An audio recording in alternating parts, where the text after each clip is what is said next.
શ્રીમદ ભાગવત 14મો અધ્યાય રુદ્રાસુરનું પૂર્વ ચરિત્ર. પરીક્ષિત ઉવાચ રજસ્તમશ્વભાવસ્ય બ્રહ્મન પુત્રસ્ય પાપ્મનઃ નારાયણે ભગવતી કથમાસીદ દ્રઢામતી.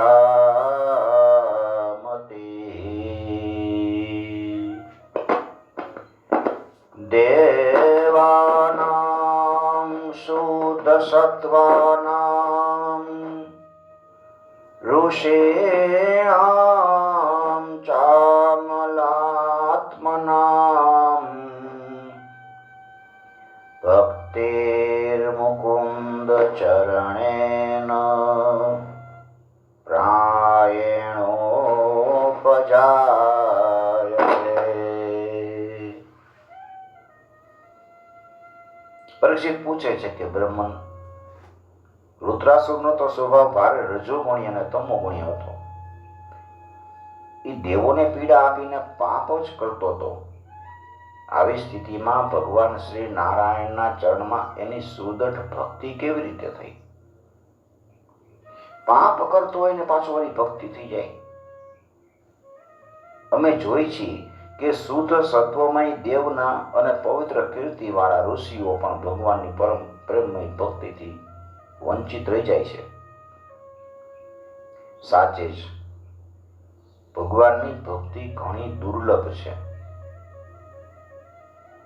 હે ભગવાન, આ જગતના બધાય પ્રાણીઓ પૃથ્વીના રજકણ જેટલા અસંખ્ય છે, કેટલાય પ્રાણી છે, એમાંના મનુષ્ય વગેરે કેટલાક શ્રેષ્ઠ જીવો પોતાના કલ્યાણ માટે કોશિશ કરે છે. બ્રહ્મન, આમાં પણ સંસારની મુક્તિ ઈચ્છનારો એ તો વિરલ જ હોય. સંસારમાંથી મુક્તિ ઈચ્છતો હોય અને મોક્ષની ઈચ્છા કરનારા હજારોમાંથી મુક્તિ કે સિદ્ધિનો લાભ તો કોકને જ મળે છે. હે મહામુનિ, કરોડો સિદ્ધ અને મુક્ત મનુષ્યમાં પણ એવા શાંતચિત્ત મહાપુરુષ મળવા એ તો બહુ મુશ્કેલ કાર્ય છે. જે એકમાત્ર ભગવાનમાં પરાયણ હોય એવો માણસ મળવો બહુ મુશ્કેલ છે. આવી સ્થિતિમાં રુદ્રાસુર કે જે બધા લોકોને પીડા આપતો હતો અને પાપી હતો, મહાન પાપી હતો, એ ભયંકર યુદ્ધના પ્રસંગે પોતાની વૃત્તિને ભગવાન શ્રી કૃષ્ણમાં આટલી દ્રઢતાથી જોડી શક્યો, એનું શું કારણ? પ્રભુ, મને આ બાબતમાં ઘણો સંદેહ છે અને સાંભળવાનું મને ઘણું કુતૂહલ છે. આ રુદ્રાસુરનું બળ, પૌરુષ કેટલું મહાન હતું કે એણે યુદ્ધભૂમિમાં દેવરાજ ઇન્દ્રને પણ સંતુષ્ટ કરી દીધા. સુતજી કહે છે કે સૌનક આદિ ઋષિજનો ભગવાન સુખદેવજીએ પરમ શ્રદ્ધાળુ રાજર્ષિ પરીક્ષિતનો આ શ્રેષ્ઠ પ્રશ્ન સાંભળી અને એનું અભિનંદન કરતા કહે છે, શ્રી શુક ઉવાચ શૃણોષ્વાવહિતો રાજન ઇતિહાસમિમં યથા શ્રુતં દ્વૈપાયન મુખાન અરદાદેવલાદપી.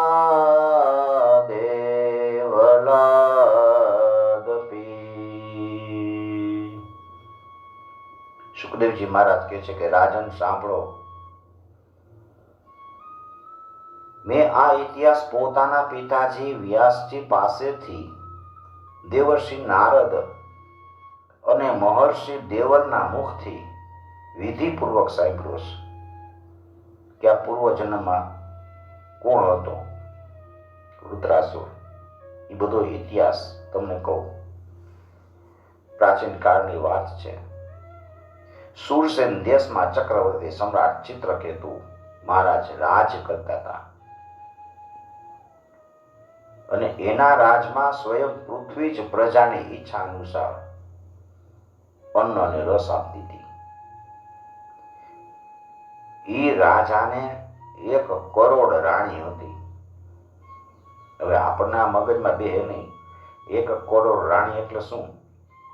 તો 1 કરોડ રાણી એ છે ને મનની બધી વૃત્તિઓ છે. ભાગવતમાં બધા ગૂઢાર્થ છે, ગૂઢાર્થને સમજવા પડે. એવી ચિત્રકેતુને 1 કરોડ રાણી હતી. તેઓ સ્વયં સંતાન ઉત્પન્ન કરવા માટે સમર્થ હતા, પણ એણે એ રાણીઓ પૈકી કોઈના પણ ગર્ભથી કોઈ સંતાન ન થયું. આમ તો મારા ચિત્રકેતુ એને કોઈ વાતની કમી નહોતી. સુંદરતા, ઉદારતા, યૌવન, કુલીનતા, વિદ્યા, ઐશ્વર્ય, સંપત્તિ બધાય ગુણથી સંપન્ન હતા. તેમ છતાંય એની પત્નીઓ નિસંતાન હતી. તેથી તેમને ભારે ચિંતા રહેતી હતી. તેઓ સમસ્ત પૃથ્વીના સંપૂર્ણ ચક્રવર્તી સમ્રાટ હતા. ઘણી બધી સુંદર રાણીઓ હતી તથા સમગ્ર પૃથ્વી એને વશ હતી. બધાય પ્રકારની સંપત્તિ એની પાસે હતી, એની સેવામાં ઉપસ્થિત હતી. પણ એ બધી વસ્તુઓ એને સુખી કરી શકી નહીં. એકવાર અંગિરા ઋષિ તેમને ત્યાં આવ્યા છે. અંગિરા ઋષિ છે એ શાપ અને વરદાન બે આપવામાં સમર્થ છે. સ્વચ્છંદપણે વિચરણ કરતા કરતા આવ્યા. ચિત્રકેતુના મહેલમાં ગયા. રાજા ચિત્રકેતુએ આદરપૂર્વક ઊભા થઈને અર્ઘ્ય વગેરેથી એની વિધિપૂર્વક પૂજા કરી. આતિથ્ય સત્કાર પૂર્ણ થયા પછી અંગિરા ઋષિ જ્યારે આસન ઉપર આરામપૂર્વક બિરાજમાન થયા ત્યારે ચિત્રકેતુ એની પાસે શાંત ભાવે બેઠા છે.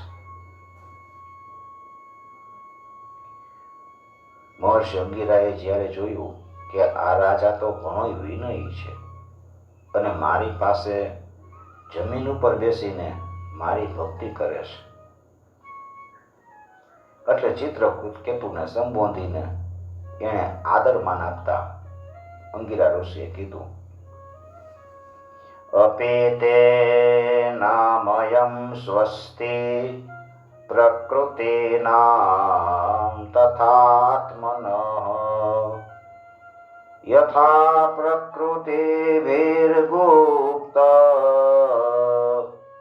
પુમાન રાજા પિશપ્તભિઃ. અંગિરા ઋષિ કહે છે કે રાજન, તમે પોતાની પ્રકૃતિઓ ગુરુ, મંત્રી, રાષ્ટ્ર, દુર્ગ, કોષ, તમારી પાસે ધન રાશિ છે, તેમાં સૈન્યથી, મૈત્રોથી બધી રીતે ક્ષેમ કુશળ તો છો ને. જેમ જીવ છે એ મહત્તત્વ વગેરે 7 આવરણ ઘેરાયેલો હોય એવી રીતે રાજા પણ આ 7 પ્રકૃતિઓથી ઘેરાયેલો રહે છે. એ બધાની કુશળતાથી રાજા કુશળ હોય છે. હે નરેન્દ્ર, જેમ રાજા પોતાની ઉપર જણાવી એ પ્રકૃતિથી અનુકૂળ રહે તો રાજસુખ ભોગવી શકે છે, અને એવી જ રીતે પ્રકૃતિઓ પણ પોતાના રક્ષણની જવાબદારી રાજા પર છોડી દે અને સુખ અને સમૃદ્ધિનો લાભ લઈ શકે છે. રાજન, તમારી રાણીઓ, પ્રજા, મંત્રીઓ, સલાહકારો, સેવકો, વેપારી, શેઠિયા, અમાત્ય એટલે કે દિવાન, નગરવાસીઓ, દેશવાસીઓ, મંડલેશ્વર, રાજાઓ અને પુત્રો તમારા વશમાં તો છે ને. સાચું તો એ છે કે જેનું મન પોતાના વશમાં હોય ને એને આ બધા વશમાં હોય. એટલું જ નહીં, બધા જ લોક અને લોકપાલો પણ અત્યંત સાવધાનીપૂર્વક એને ભેટ સોગાદ આપી અને એની પ્રસન્નતા ઈચ્છતા હોય છે. પણ હું જોઉં છું કે તમે સ્વયં સંતુષ્ટ નથી. મને એવું દેખાય છે તમારી કોઈ કામના અધૂરી છે. તમારી ચહેરા પર કોઈ આંતરિક ચિંતાના ચિહ્ન દેખાય છે. તમારા આ અસંતોષનું કોઈ કારણ છે. એનું કારણ કોઈ અન્ય છે કે પછી સ્વયં પોતે જ છો?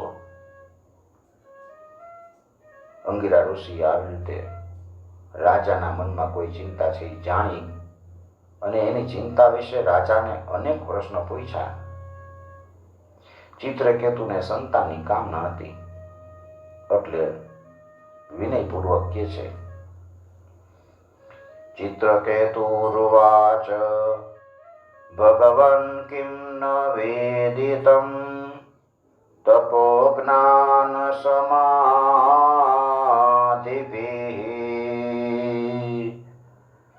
યોગિનામ ધ્વસ્ત પાપાનામ બહિરંતઃ શરીરિષુ.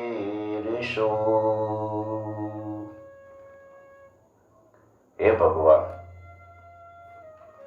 જે યોગીના તપ, જ્ઞાન, ધારણા, ધ્યાન અને સમાધિ વડે તમામ પાપ નષ્ટ થઈ ગયા હોય, એના માટે તો પ્રાણીઓની બાહ્ય કે આંતરિક કોઈ વસ્તુ એવી છે કે જે તેઓ જાણતા ન હોય. આમ હોવા છતાંય જ્યારે તમે સર્વજ્ઞ જાણતો હોવા છતાંય મને મારી ચિંતાનું કારણ પૂછો છો, તો હું તમારી આજ્ઞા અને પ્રેરણાથી મારી પોતાની ચિંતા તમારા ચરણમાં રજૂ કરું છું. મને પૃથ્વીનું સામ્રાજ્ય, ઐશ્વર્ય, સંપત્તિ મળ્યું છે કે જે મેળવવા માટે લોકપાલો પણ ઈચ્છા કરતા હોય છે. પણ આટલી બધી સંપત્તિ, ઐશ્વર્ય મળવા છતાંય મારે સંતાન નથી અને સંતાન ન હોવાને કારણે મને આ સુખ ભોગથી જરાય જેટલી શાંતિ નથી મળતી.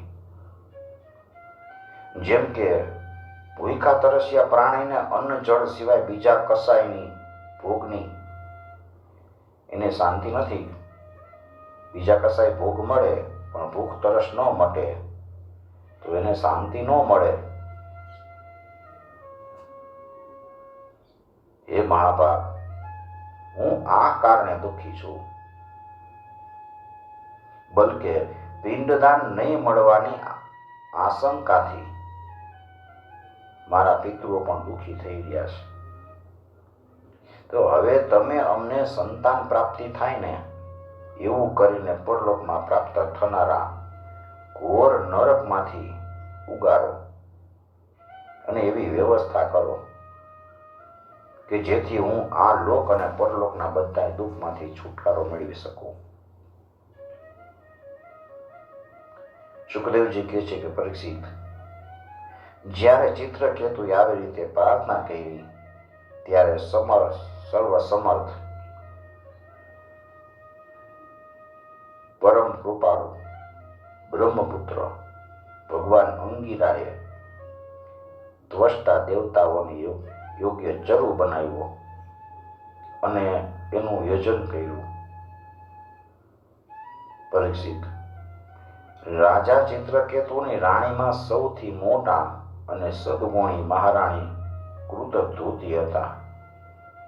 મહર્ષિ અંગિરાએ યજ્ઞનો અવશેષ પદાર્થ હતો એને આપ્યો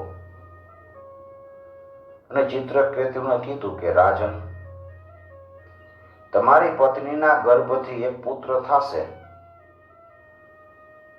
જે તમને હર્ષ અને શોક બે આપશે. પુત્ર તો થશે, પણ હર્ષે આપશે ને શોકે આપશે. આમ કહીને અંગીરા ઋષિ જતા રહ્યા છે. યજ્ઞનો પ્રસાદ મહારાણી કૃતધૂતી આરોહી ગયો અને ચિત્રકેતુથી ગર્ભ ધારણ કર્યો. જેમ કૃતિકાએ પોતાના ગર્ભમાં અશ્વિની કુમારને ધારણ કર્યો હતો, એવી રીતે ગર્ભને ધારણ કર્યો. રાજા ચિત્રકેતુ એના તેજથી કૃતધૂતીનો ગર્ભ શુક્લ પક્ષના ચંદ્રમાની જેમ દિવસે ને દિવસે વૃદ્ધિ પામવા લાગ્યો છે. યોગ્ય સમય આવ્યો, મહારાણી કૃતધૂતીના ગર્ભથી એક સુંદર પુત્રનો જન્મ થયો. એ જન્મના સમાચાર જાણીને સુરસેન દેશની પ્રજા અત્યંત આનંદિત થઈ ગઈ. ચિત્રકેતુ અત્યંત આનંદિત થયા છે. પવિત્ર સ્નાન કરીને પવિત્ર થયા પછી વસ્ત્રાભૂષણથી તૈયાર થઈ બ્રાહ્મણો પાસે સ્વસ્તિ વચન કરાવ્યું અને પુત્રના જાતકર્મ સંસ્કાર કરાવ્યા. પછી સોનું, ચાંદી, વસ્ત્ર, આભૂષણ, ગામ, ઘોડા, હાથી, 6 અબજ ગાયનું દાન કર્યું છે. એ રાજા ચિત્રકેતુએ પુત્રના ધન, યશ અને આયુષ્યની વૃદ્ધિ માટે બીજા લોકોને પણ મોં માંગી વસ્તુ આપી અને એવી રીતે આપી કે જે રીતે મેઘ છે બધાય જીવનું રક્ષણ કરે, મનોરથ પૂર્ણ કરે, એવી રીતે. જો કોઈ કંગાળ મનુષ્યને ઘણી મુશ્કેલીએ થોડું ધન મળે ને તો એમાં એ આસક્ત થઈ જાય છે. અને એવી રીતે જ ઘણી મુશ્કેલીએ પ્રાપ્ત થયેલા એ પુત્રમાં ચિત્રકેતુનું સ્નેહ બંધન દિવસે ને દિવસે દ્રઢ થવા લાગ્યું છે. માતા કૃતધૂતી એ પણ પોતાના પુત્ર ઉપર મોહને કારણે ઘણો પ્રેમ હતો, પણ એની સૌખ્ય રાણીઓ છે એના મનમાં પોતાની અપૂર્ણ પુત્ર કામનાથી વિશેષ ઈર્ષા થવા લાગી છે.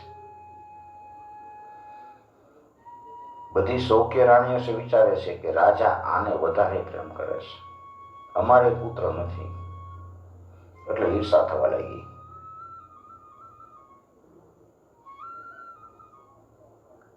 બાળકને લાડ પ્યાર કરતી વખતે બાળકની માતા કૃતધૂતીમાં રાજાનો આટલો પ્રેમ એ બીજી રાણીઓ સહી નથી શકતી. એક તો રાણીને પોતાને સંતાન નહોતું, એને કારણે દુઃખી હતી, અને બીજી બાજુ રાજા ચિત્રકેતુ એની ઉપેક્ષા કરતો હતો, એટલે ઈર્ષાવશ પોતાને ધિક્કારવા લાગીશ, મનોમન બળવા લાગીશ. એ રાણી પરસ્પર કહેતી હતી, કરે બેનો, પુત્રહીન સ્ત્રી છે એ મહા અભાગણી હોય છે, અને પુત્રવાળી શોક્યો એ તો એનો દાસીની જેમ તિરસ્કાર કરે છે. બીજી બાજુ તો ઠીક, સ્વયં પતિદેવ પણ પત્ની તરીકે એની માનતા નથી. સાચે જ પુત્રહીન સ્ત્રી છે એ ધિક્કારને પાત્ર હોય છે. અરે દાસીઓને તો શું દુઃખ, એ તો પોતાના સ્વામીની સેવા કરીને નિત્ય સન્માન મેળવતી રહે છે, પણ આપણે તો અભાગણી છીએ. અત્યારે તો એના કરતા પણ બદતર જીવન જીવી છીએ, અને દાસીઓની પણ દાસીની જેમ વારંવાર તિરસ્કાર પામતી રહી છે. આવી રીતે રાણીઓ પોતાની શોક્યનો ખોળો ભરેલો જોઈ અને બળતી હતી, અને રાજા પણ એના પ્રત્યે ઉદાસીન થઈ ગયા હતા. પરિણામે એના મનમાં કૃતધૂતી પ્રત્યે વધારે દ્વેષ થઈ ગયો. દ્વેષને કારણે રાણીઓની બુદ્ધિ નષ્ટ થઈ ગઈ, એના ચિત્તમાં ક્રૂરતા વ્યાપી ગઈ, અને એનાથી પોતાના પતિનો પુત્ર પ્રેમ સહન ન થઈ શક્યો, એટલે એને દ્વેષપૂર્વક નાનકડા રાજકુમારને ઝેર આપ્યું ઝેર આપીને મારી નાખો. કૃતધૂતી પોતાના સૌખ્યના આ ઘોર પાપી દુષ્કૃત્યથી અજાણ હતી. કૃતધૂતીને કઈ ખબર નહોતી. એને દૂરથી જોઈને વિચાર્યું કે પુત્ર તો સૂઈ ગયો છે, એને ખબર જ નથી. એટલે તેઓ મહેલમાં આઘા પાછા થતા રહ્યા કે બાળક તો સૂતું છે. પછી બુદ્ધિમતી રાણીઓએ જોયું કે આ બાળક તો ઘણા સમયથી સૂતેલો છે, હજી જાગ્યો કેમ નહીં? એટલે ધાઈને કહે છે કે કલ્યાણી, મારા દીકરાને લઈ આવો. ધાઈ એ સૂતેલા બાળક પાસે ગઈ અને જોયું તો એની આંખની પૂતળીઓ ઊંધી ચડી ગઈ હતી, ઊંધી વળી ગઈ હતી. પ્રાણ, ઇન્દ્રિય અને જીવાત્માઓ પણ એના શરીરમાંથી વિદાય લઈ ચૂક્યા છે. આ જોતા જ અરે રે હાય, હું મરી ગઈ કહેતી ઈ ધાઈ ધરતી ઉપર પડી ગઈ. પોતાના બે હાથ એનાથી છાતી કૂપતી, અત્યંત આર્ત સ્વરે આક્રંદ કરતી. ધાઈનું રુદન સાંભળીને મહારાણી કૃતધૂતી ઝડપથી પોતાના પુત્રના શયનખંડમાં ગયા અને જોયું તો એનો નાનકડો દીકરો અચાનક જ મૃત્યુ પામ્યો હતો. એટલે એ પણ અત્યંત શોકને કારણે મૂર્છિત થઈ ધરતી પર ઢળી પડ્યા છે. માથાના વાળ છે વિખરાઈ ગયા અને શરીર ઉપરના વસ્ત્ર અસ્તવ્યસ્ત થઈ ગયા. મહારાણી નું રુદન સાંભળીને રાણીવાસના બધા સ્ત્રી પુરુષ ત્યાં દોડી આવ્યા છે. સહાનુભૂતિથી અત્યંત દુઃખી થયા, રડવા લાગ્યા છે. પેલી હત્યારી રાણીઓ પણ અહીંયા આવીને ખોટું ખોટું રડવા લાગી છે, ઢોંગ કરવા લાગી છે. રાજા ચિત્રકેતુને ખબર પડી છે કે મારા પુત્રનું અકારણ જ મૃત્યુ થઈ ગયું.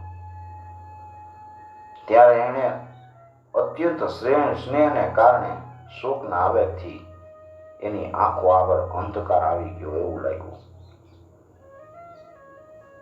પોતાના મંત્રીઓ અને બ્રાહ્મણોની સાથે રસ્તામાં રખડતા આખડતા ધીરે ધીરે બાળક પાસે પહોંચ્યા છે.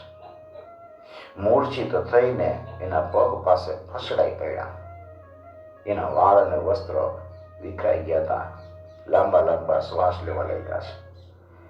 આંસુઓની અધિકતાને લીધે એનું ગળું રૂંધાઈ ગયું અને તેઓ કશું બોલી શક્યા નહીં.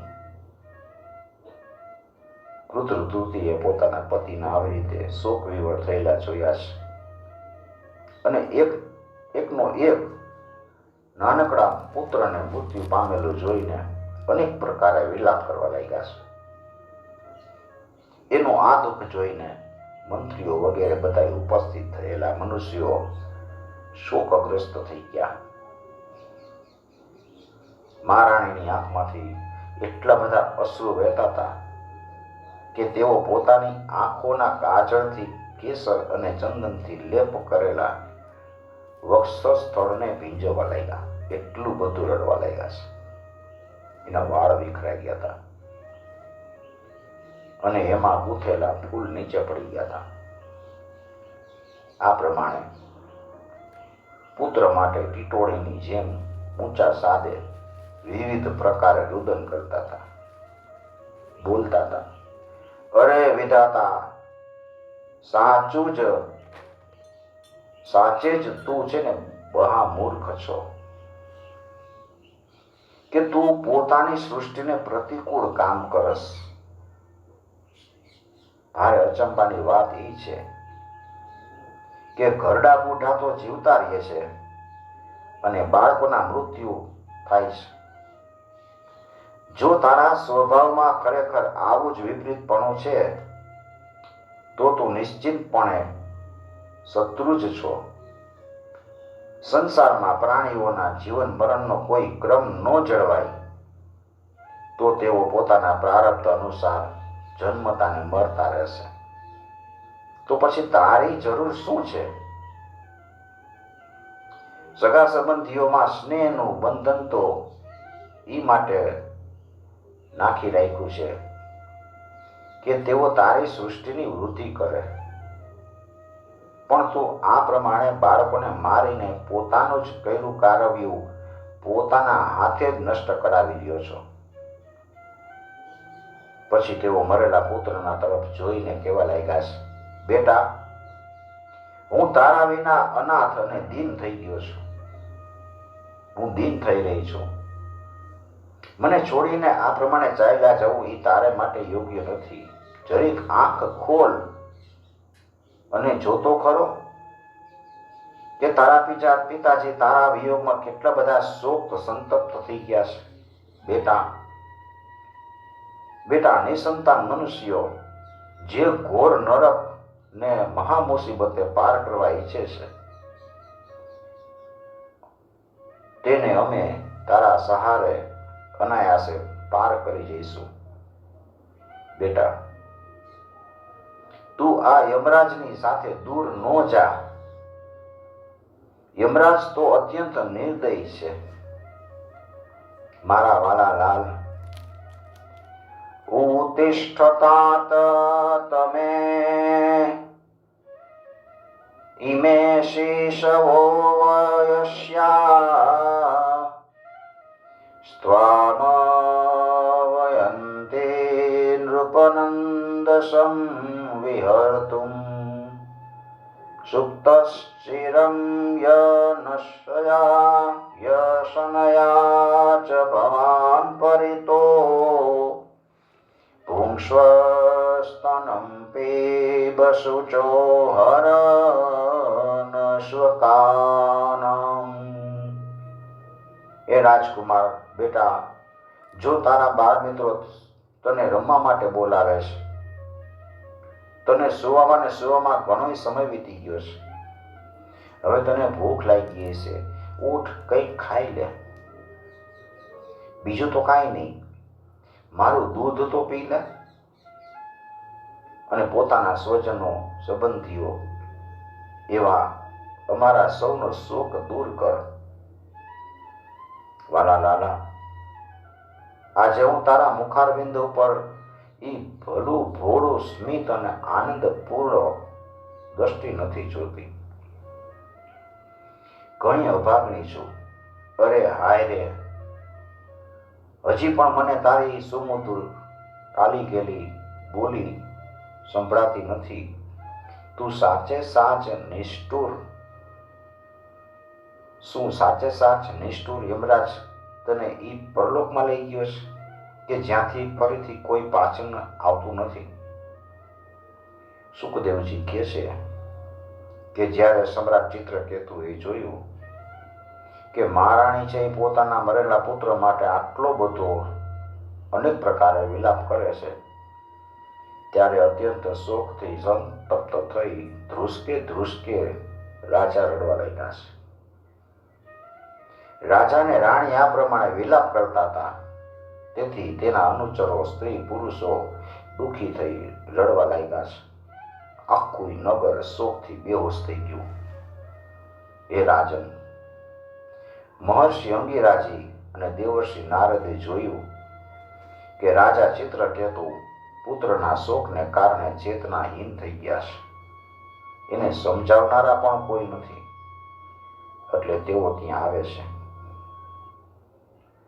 એવં કસ્મલાપન્નમ નષ્ટસંજ્ઞમનાયકમ જ્ઞાત્વા અંગિરા નામ મુનિરાજ ગામ નારદ. અંગિરા ઋષિ અને નારદજી ચિત્રકેતુ પાસે આવે છે. અહીંયા 14મો અધ્યાય કૃષ્ણના ચરણોમાં સમર્પિત કર્યો છે. ઇતિ શ્રીમદ ભાગવતે મહાપુરાણે પારમહંસ્યામ સંહિતાયામ ષષ્ઠ સ્કંધે ચિત્રકેતુ વિલાપો નામ ચતુર્દશો અધ્યાય. શ્રી કૃષ્ણાર્પણમ સમર્પયામિ.